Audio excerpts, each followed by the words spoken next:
Hi, welcome to East Kent Schools Together, our Shared Isolation portraiture project.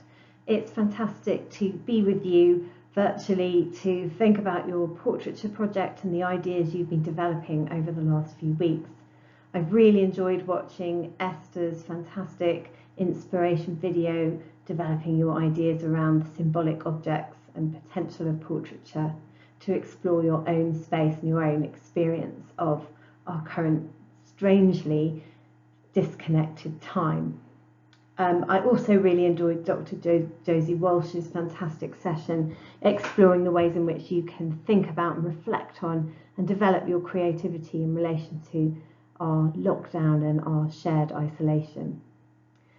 So my role and my purpose today is to help you develop a short presentation on your work, on your portraiture work, for you to reflect on and communicate all of the fantastic and rich ideas that you've been developing over the past few weeks. My name is Jess Potter. I'm an artist and a teacher, and I'm really interested in helping support you in thinking about your work, communicating your work, and putting it together into a short video presentation.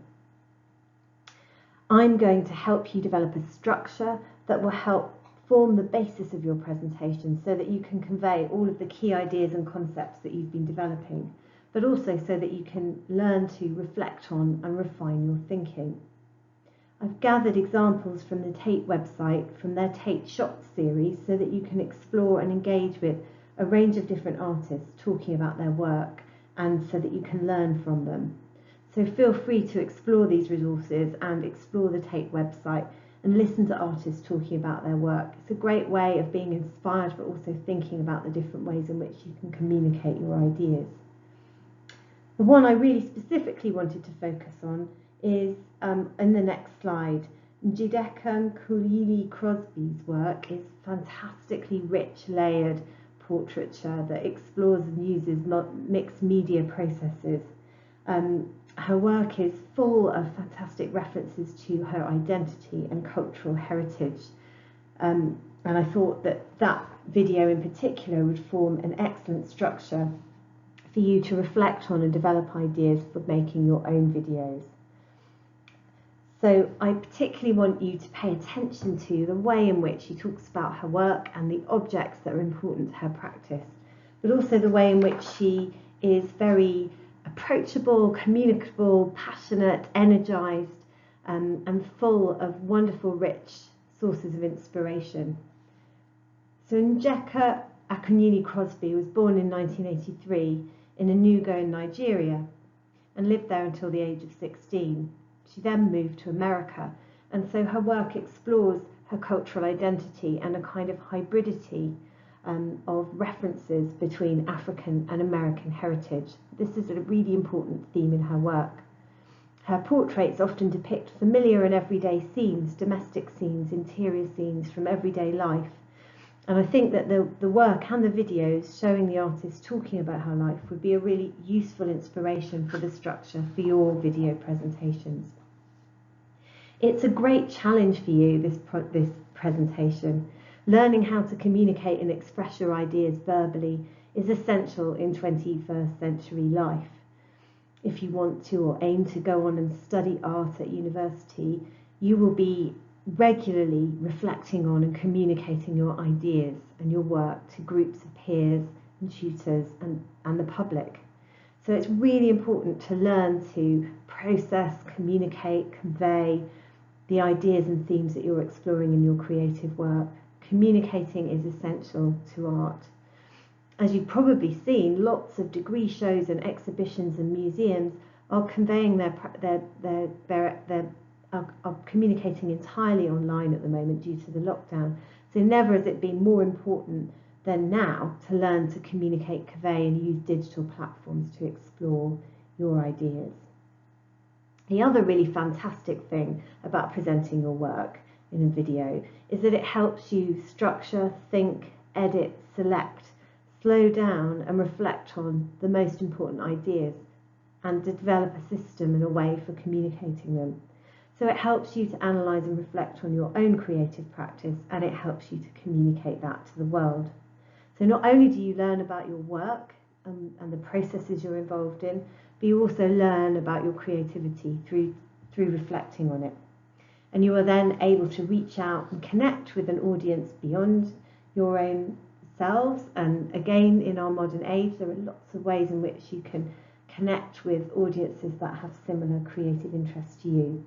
So communication is at the centre of creative practice, and it's a really important skill for you to learn. Even if we think back to the very early examples of cave markings on the walls in Lascaux, that sense of reaching out and communicating is an inherent human need. So I wanted now to ask you to move to the next slide and have a look at Njeka Akinwumi-Crosby's video and think about how this might inform, structure and inspire the way in which you might develop your video presentations. After you've watched it, I'll move through the next slides with you using elements from that video to help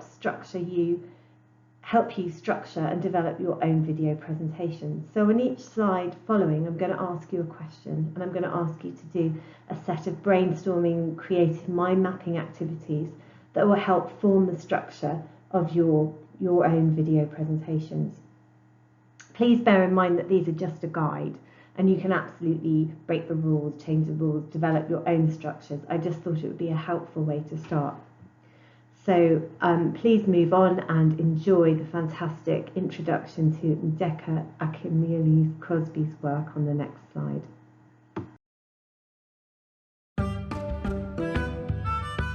I think of myself as a woman, an Igbo woman, a Nigerian, an African, a person of color, an artist. And the fascinating thing is that the layers I add to how I identify myself changes over time. It just keeps broadening as I move farther out into the world.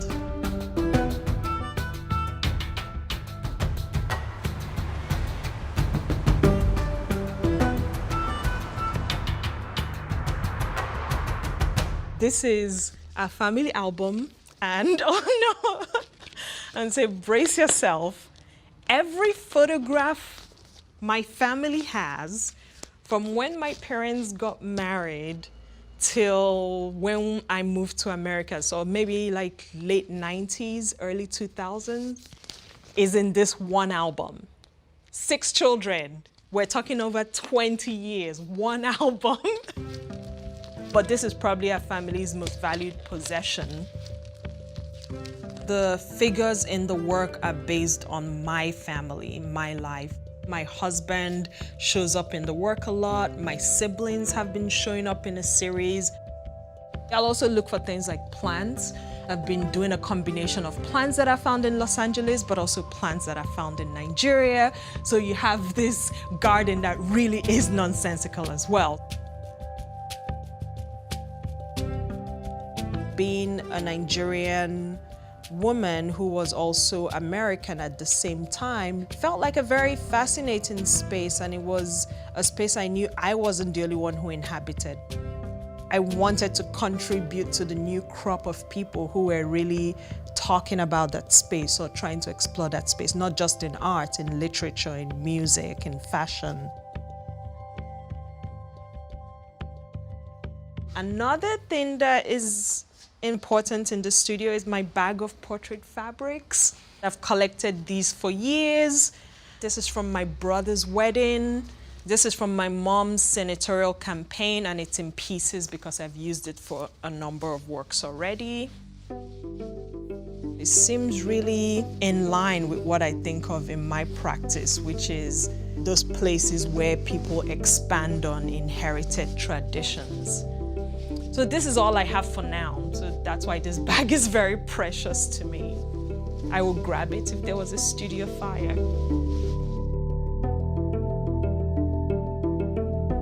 In the characters I I try to create this individual that is multifaceted. So she might have a hairstyle that speaks to very rural life, but then she might be wearing a dress that speaks to cosmopolitan life in Lagos, and she's in a setting that speaks to high modern architecture in New York. But then there's an old school TV that is playing Nigerian news from the 80s. So once people really begin to pull the space apart and what's happening, there is this feeling of being unable to put either the character or the space in a clearly defined box because it doesn't exist.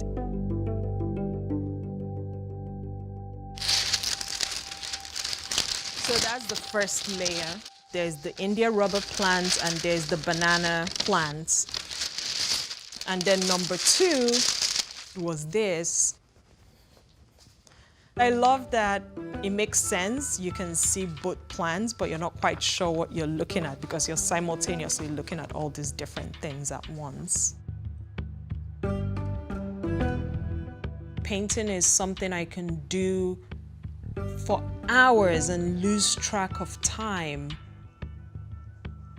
You're so engaged intellectually, even in those moments where you're just sitting and staring at the work. There's this beautiful union of your brain being on high alert and working through, like there's this complicated chess game going on in your head about how to resolve a work, and you're drawing and making decisions or painting, and with each move you make with the painting, the equation is always changing.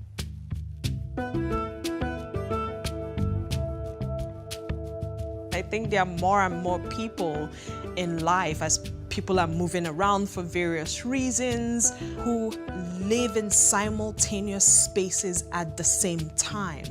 And with the work, I'm trying to get to that, this feeling of multiple spaces that exist together and you kind of slip in and out from one to the other. It's about talking of people who live or inhabit liminal spaces, and the liminal space I'm using is one that I know because I've experienced it, which is my life.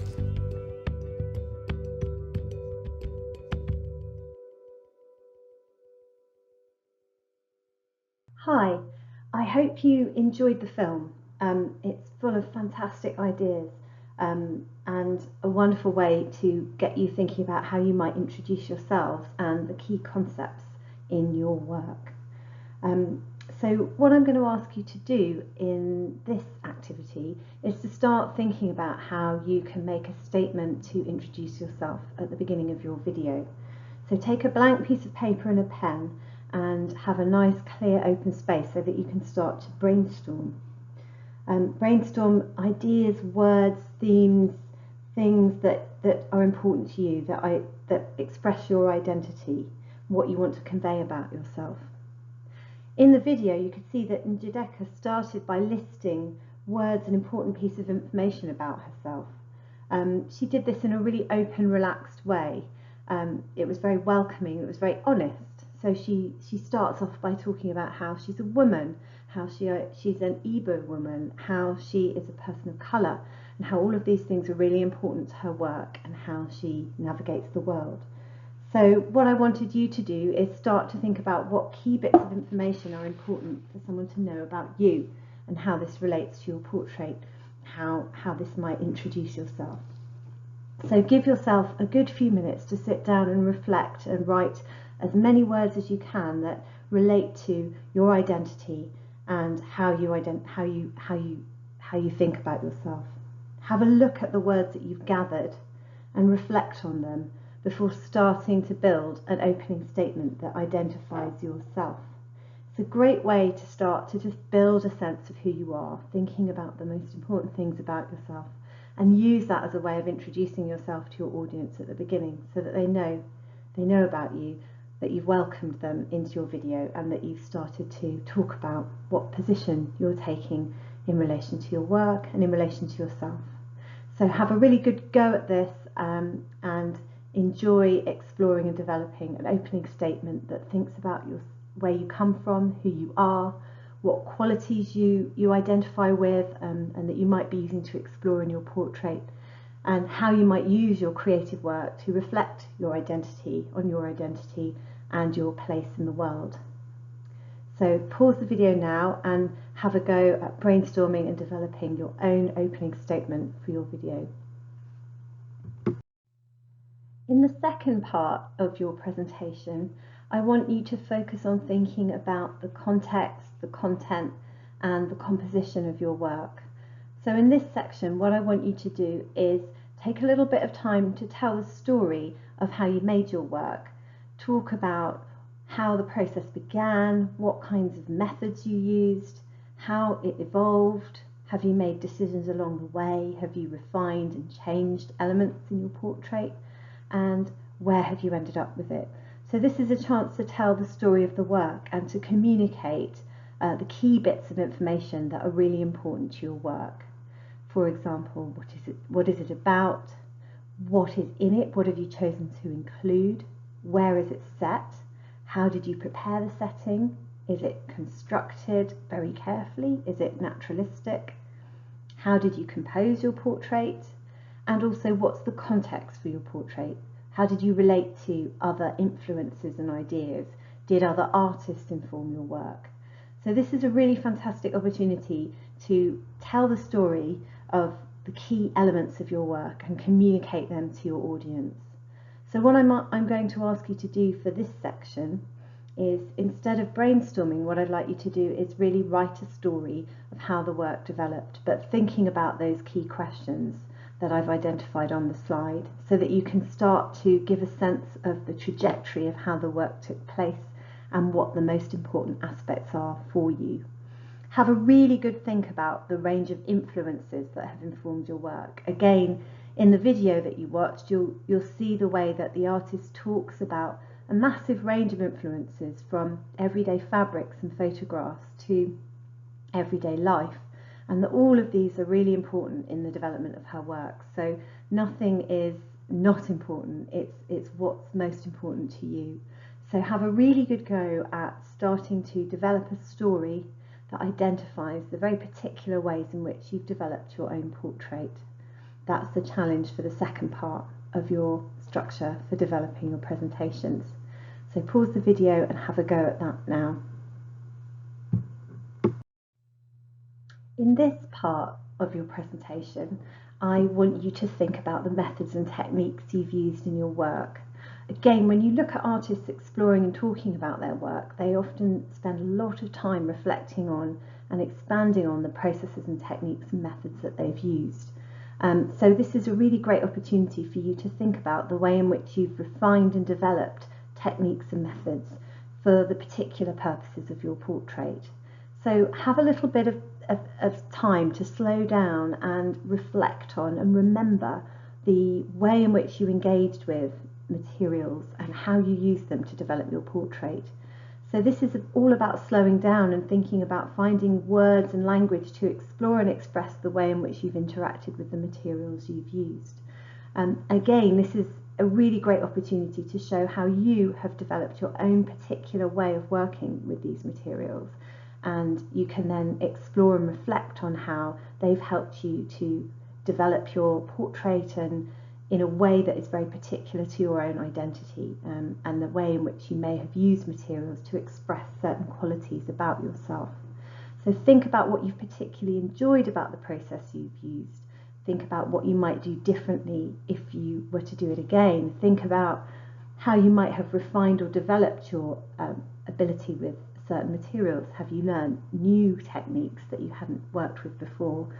And think about how the processes and methods in particular express ideas about your identity and the content of your portrait.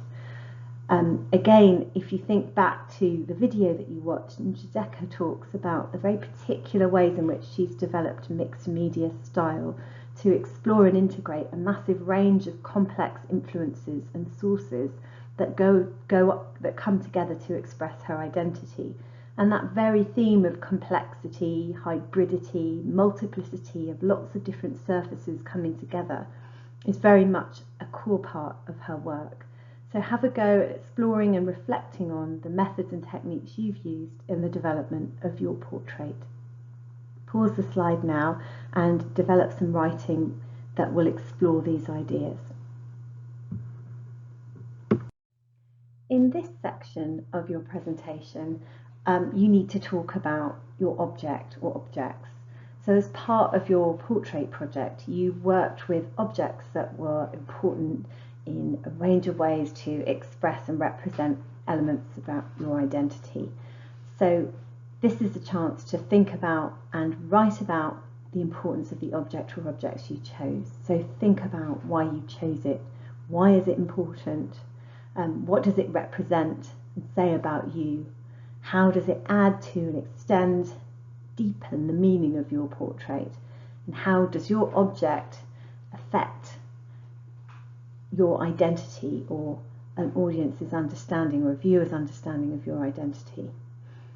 So this is a really great opportunity to slow down and develop some writing around the object or objects that you've worked with in your portrait.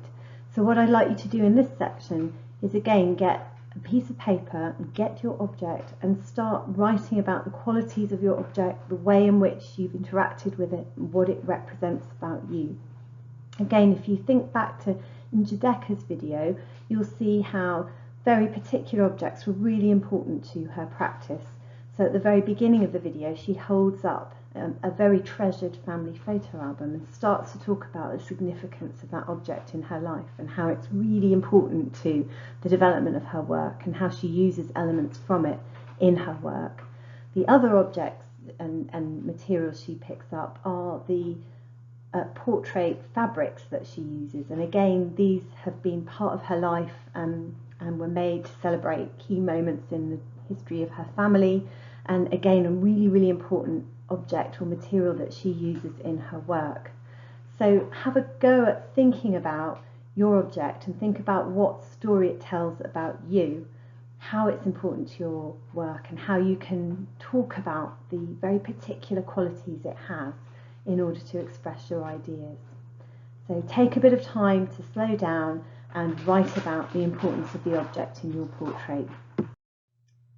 This is the final section of your presentations, and this is where you get to gather your ideas together. So we're imagining gathering now. I'd like you to imagine a big bag in which you put all of the most important aspects of your portrait and your identity that you want to express to your viewer, your audience. So here you can gather all of those things together and develop a piece of writing or a final statement that emphasises what you want to celebrate and leave your viewers with in terms of what they think about in relation to your portraits and your ideas. Again, thinking back to Njideka's video, she offers a fantastic example by really gathering together her sense of identity at the end of the video, sharing how important complexity is to her work. She says that her identity doesn't feel straightforward, and she doesn't want to represent anything that's straightforward. She wants to represent a layered, complex experience for her viewers as a way of exposing and sharing that sense of complexity and celebrating it that is part of her identity. So again, this is a chance for you to reflect on and convey the most important things in your work, the most important experiences, methods and ideas that have formed the portrait that you've made, and the most important aspects of that to convey to your audience and to your viewers. So think about what you would gather, what your most important elements are, and how you will put them together. So think about filling that bag up with the key items that express your work and your identity, and enjoy the process of expressing yourself and of reflecting on the experiences you've learned as part of this project. I'm really looking forward to seeing your work. I'm really looking forward to seeing your presentations. It's fantastic to have had the opportunity to work with you in this way, and I can't wait to see what evolves and emerges as a result of this project, Our Shared Isolation. So thank you very much for participating, and I look forward to seeing your video presentations.